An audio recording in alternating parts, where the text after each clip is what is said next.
Happy Monday to you. Hope you had a great weekend and that you had a great Lord's Day with your brothers and sisters in Christ. Now we're ready to begin another episode of our 4.5 year verse by verse journey through all of God's inspired word. And we are currently in the book of Leviticus, which is a rule book for Levites. It's a tech manual. And we're looking at how God is teaching the Israelis how to follow instructions. And in this particular section, we're talking about food.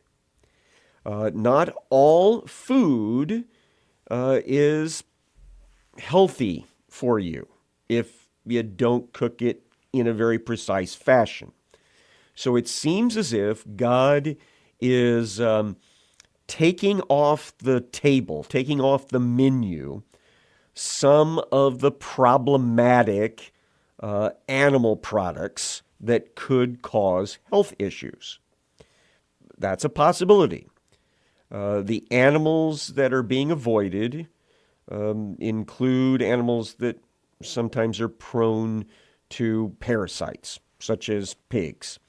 And if you don't cook their flesh properly, you could end up with parasites yourself. And so God is giving them rule of thumb, this is the only thing you can eat. And so the rule of thumb for these animals are it has to look like it's chewing the cud shortly after it eats, and it has to have a split hoof. So effectively, this has limited the Israeli people to eating only cows and sheep and goats and antelopes and the wild version of cows and sheep and goats. And so that's going to limit their exposure to animal-borne diseases and parasites to some extent. But the bigger thing that I think is being learned here, and I spent a little bit of time about this last session, is that God is taking these guys through basic training. And they are having to learn, if God says do it, you do it. If God says don't do it, you don't do it. If God says it's off limits, it's off limits. It's as simple as that. And so he is teaching them to discern between what is holy, meaning God said okay, and what is unholy, God said no. So now let's move on to the seafood side of the eating. Got another good rule of thumb there, verse 9. These you may eat of all that are in the waters. Everything in the waters that has fins and scales, whether it's in the seas, that's salt water, or in the rivers, fresh water, you may eat. But anything in the seas or the rivers that does not have fins and scales of the swarming creatures in the waters and of the living creatures that are in the waters, it's detestable to you, meaning it is off limits. You are not allowed to eat it. You shall regard them as detestable. You shall not eat any of its flesh, and you shall detest their carcasses. Everything in the waters that does not have fins and scales is detestable to you. So basically, fish. That's it. And some of the fish, like catfish that don't have scales per se, off limits, not allowed to. You can't have mussels, you can't have oysters, you can't have shrimp and crabs and all that stuff. Now, why? Well, it's possible that the health reason for this would be that most of these non-finned, non-scaled sea creatures are bottom feeders. They are scavenger type things, and they can pick up a lot of unhealthy items in that. Just as a possibility that's thrown out there, that might be why God goes down that route. Now, verse 13. These you shall detest among the birds. They shall not be eaten. They're detestable. The eagle. Now, when it says eagle here, we Americans, we're very prejudiced. We immediately think bald eagle. But eagle here is actually the golden eagle, the brown eagle of the Middle East. And these are really kind of counted as scavenger birds. The bearded vulture, the black vulture, the kite, the falcon of any kind, every raven of any kind, and almost all of these engage at some point in scavenging behavior and even the eating of carrion. And so that's not good. The ostrich, which the word here is actually uncertain as to what it means bird-wise. And I like some of the other translations going with the idea it might be some sort of owl. And then the nighthawk, again, some of these things are not known exactly what they are, but possibly another sort of owl or scavenger bird. The seagull, definitely a scavenger bird. Hawks of any kind. The little owl, the cormorant, the short-eared owl, the barn owl, the tawny owl, the carrion vulture, the stork, the heron of any kind, the hoopie, and the bat. Now, what you're probably a Western mindset here, and you go, what? Why is a bat listed with a bunch of birds? Remember that the Genesis division of animals are flyers. And so anything that flies is counted in this group, and bats fly. And so they're on the no-go list. All winged insects that go on all fours are detestable to you. Yet among the winged insects that go on all fours that you may eat are those that have jointed legs above their feet with which they hop on the ground. Of them you may eat the locust of any kind. Now, again, when we think of insects, we think of 6 legs. Here, the jumping legs are thought of as separate. And so locusts, which are basically just giant grasshoppers, the bald locust, cricket, grasshopper, you can eat those. That's what the Jewish people were told. Because they are counted as clean. And they are pretty much clean when you think about what they eat. They eat vegetation. And that's exactly what humanity started at eating before the flood, and the permission was given to them to add protein to their diet from the animal world. So eating bugs that eat vegetation is only one step removed from eating vegetation.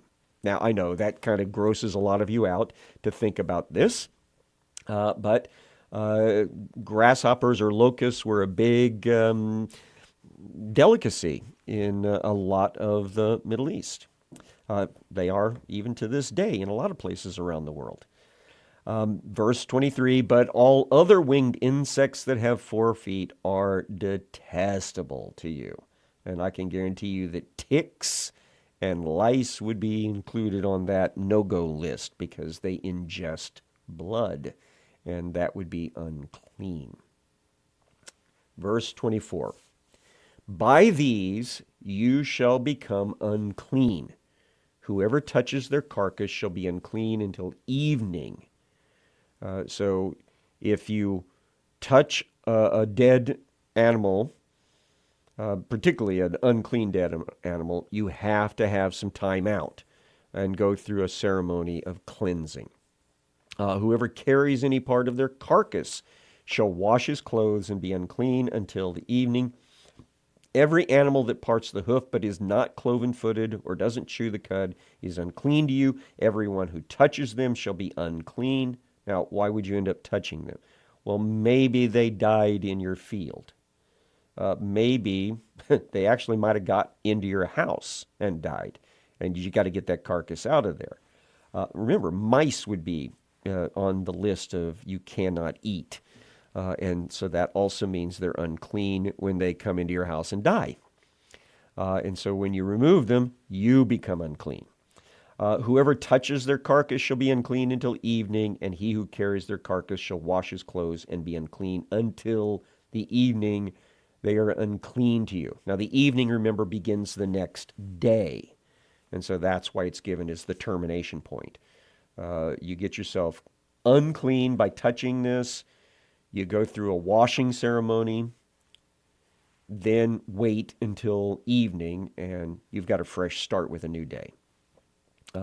These are unclean to you among the swarming things that swarm on the ground, the mole rat, the mouse, the lizard of any kind. Again, they're not categorizing these animals like we categorize animals. They're categorizing them as these guys scurry around on the ground. The gecko, the monitor lizard, the sand lizard, the chameleon. They're unclean to you among all they swarm. Whoever touches them when they are dead shall be unclean, and until the evening. Now, verse 32, the transmission of uncleanliness. Anything on which any of them falls when they are dead shall be unclean, whether it is an article of wood or a garment or a skin or a sack, any article that is used for any purpose. Now, that makes good hygiene sense, doesn't it? You have a nasty little animal, dies inside one of your buckets, inside of one of your bowls. Well, that bowl needs cleaned, and that's exactly what they do. It must be put into water, and then it shall be unclean until the evening. Then it shall be clean. So you wash it out thoroughly with some water, tip it upside down somewhere, and leave it alone until it's the evening, and then it should be good to go. If any of them falls into an earthenware vessel, all that is in it shall be unclean, and you're going to break it. So let's suppose a mouse falls into your grain jar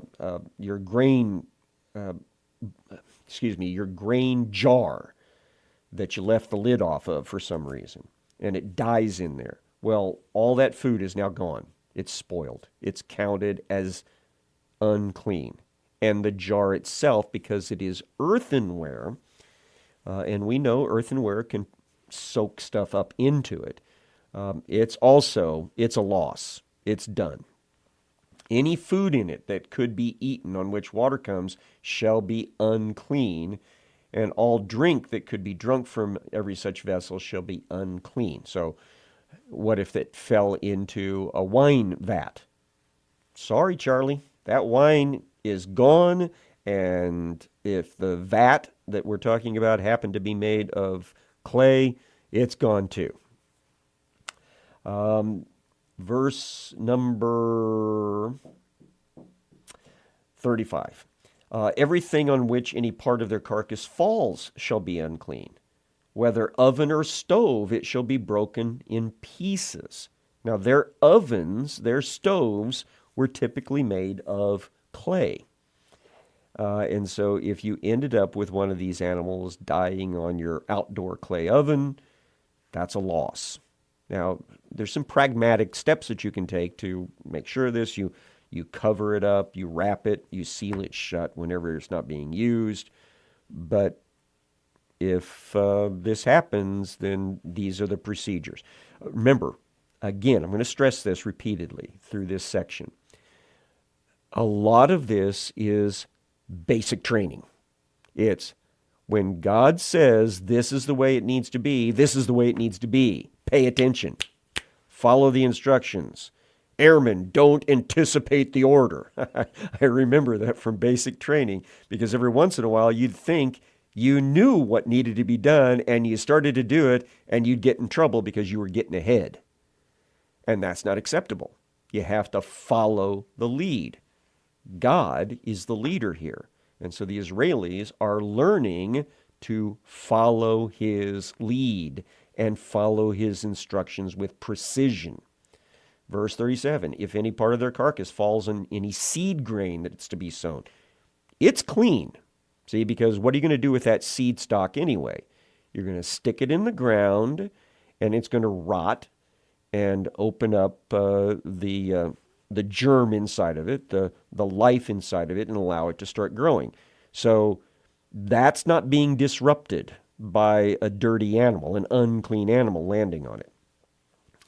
However, if water is put on the seed and any part of their carcass falls on it, it is unclean to you. So if the external shell of the seed, the husk of the seed, has already been wetted and broken, then the internal portion of it could be counted as contaminated. So that's a loss. Verse 39. If any animal which you may eat dies, whoever touches its carcass shall be unclean until the evening. Whoever eats of its carcass shall wash his clothes and be unclean until the evening. And whoever carries the carcass shall wash his clothes and be unclean until evening. Now, this is a little bit of, we need a little bit of commentary, a little bit of structure for this. Now, meat animals were supposed to be butchered by first slicing their throats and allowing them to bleed out. And then you could prepare them for eating. If an animal that you could eat suddenly dies on its own, you could, if you actually saw the death happen, slice its throat instantly. And even though the slicing of its throat was not what caused its death, you still bled it out as best you could. So it's kind of a borderline situation here. And so it has to have a borderline application for cleanliness.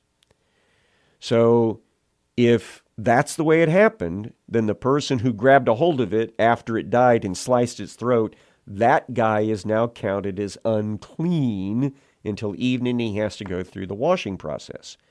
And anybody who eats meat from that particular animal has to also count themselves as unclean temporarily from the eating of that animal. It's a very borderline situation, understand. Verse number 41. Every swarming thing that swarms on the ground is detestable. It shall not be eaten. Whatever goes on its belly, whatever goes on all fours, or whatever has many feet, any swarming thing that swarms on the ground, you shall not eat, for they are detestable. You could add millipedes and centipedes, roly-poly bugs, let's see, what else? Snakes would fall into this category here. These things are all off limits for the Jewish people to eat. You shall not make yourselves detestable with any swarming thing that swarms, and you shall not defile yourselves with them and become unclean through them. So, keep away. Verse 44, for I am he who is your God. Now, this gets back to the basic training thing that I keep referring to. God says, I'm in charge. I call the shots. I am he who is your God. Consecrate yourself, therefore, and be holy, for I am holy. Now that is, I think, the first time in the book of Leviticus that appears. I could be wrong, but it gets quoted a lot in the New Testament as a reminder that when God says, be like me, this is what he means. He means, I am holy. I do what is right, and I expect you to do what is right. And so if I tell you that something is wrong, even if it's only for temporary, it's wrong. Don't do it. If I tell you something is right and it's only temporary, then I expect you to believe it's right. Do it. So it is a basic training situation. You shall not defile yourselves with any swarming thing that crawls on the ground, for I am he who is that brought you up out of the land of Egypt to be your God. You shall therefore be holy, for I am holy. This is the law about beast and bird and every living creature that moves through the waters and every creature that swarms on the ground, to make a distinction between the clean and unclean, between between the living creature that may be eaten and the living creature that may not be eaten. And so this is how the Jewish people came into possession of what's referred to as kosher law. The idea of what is acceptable to be eaten, what is acceptable for food. And so this is the base training on that. Now we shift our topic. Chapter 12 says this: He who is spoke to Moses, saying, Speak to the people of Israel, saying, If a woman conceives and bears a male child, then she shall be unclean 7 days. Now, this is where I'd like to step in and remind you that the word unclean has not the same hygiene content that we have when we use the word. When we say unclean, we basically mean dirty, filthy, full of germs. When they say unclean, they are effectively saying off limits. Off limits. Sometimes it's only off limits temporarily. And so here is the reasoning behind this, is that when a baby is born, there is blood, and life is in the blood, and blood needs to be respected. And so when a woman gives birth to a baby and the blood of life is present there, she then becomes off limits to ordinary contacts for a 7-day period because she's been touched by the blood. Continuing, as at the time of her menstruation, she shall be unclean. Again, it's not about hygiene. When she finishes her period, she has been touched by the blood up to that point.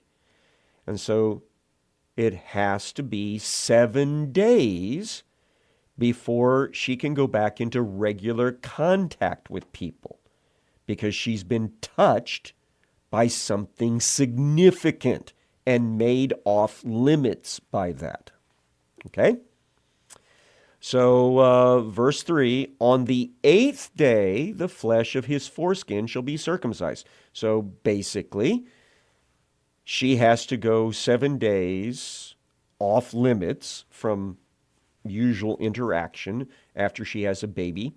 But day number 8 is special because that's the day the baby gets his name and he is circumcised as part of the community of Israel. So she should be there for that. Now, once that is accomplished, verse 4, then she shall continue for 33 days in the blood of her purifying. So she's now going to go through another time of being off limits. And guess what? During this time, it's her and her baby. So it's actually an intense bonding time between mother and son. Now, she shall not touch anything holy, nor come into the sanctuary until the days of her purifying are completed. So she is basically to stay home with her new baby boy for 40 days. Now, she's allowed to participate in the circumcision on the 8th day, but 40 days is the period of mom and son being together by themselves. Verse number 5, if she bears a female child, then she shall be unclean or off limits for 2 weeks. There is no circumcision ceremony that needs to go to for this new baby girl, as in her menstruation, and she shall continue in the blood of her purification for 66 days. And so that's a total of 80 days that she and new baby girl are going to be get together. Now, why twice as long? It has to do, more than likely, with the fact that a baby girl carries with her the ability to give birth to new babies later. And so she is going to be carrying that blood of menstruation, of birthing, at least in concept, as she enters this world. And so she is twice as valuable. Now, I know for a lot of you guys, that's not what you've heard before. You've actually heard that she's twice as unclean. But no, she's actually twice as valuable in these circumstances. So she spends twice as much time with mom. Verse number 6. Now, when the days of her purification are completed, either 40 days for the baby boy or 80 days for the baby girl, whether for a son or for a daughter, she shall bring to the priest at the entrance of the meeting a lamb a year old for a burnt offering and a pigeon or a turtle dove for a sin offering. So once the period of confinement is over, it's time to get back to church. That's the way I'm going to present this. And since we're running out of time, I'm going to remind you that you should check the book of Luke and see that this is the source of the information for why Mary and Joseph went to the temple 40 days after Jesus was born, because they needed to take him to church for the very first time.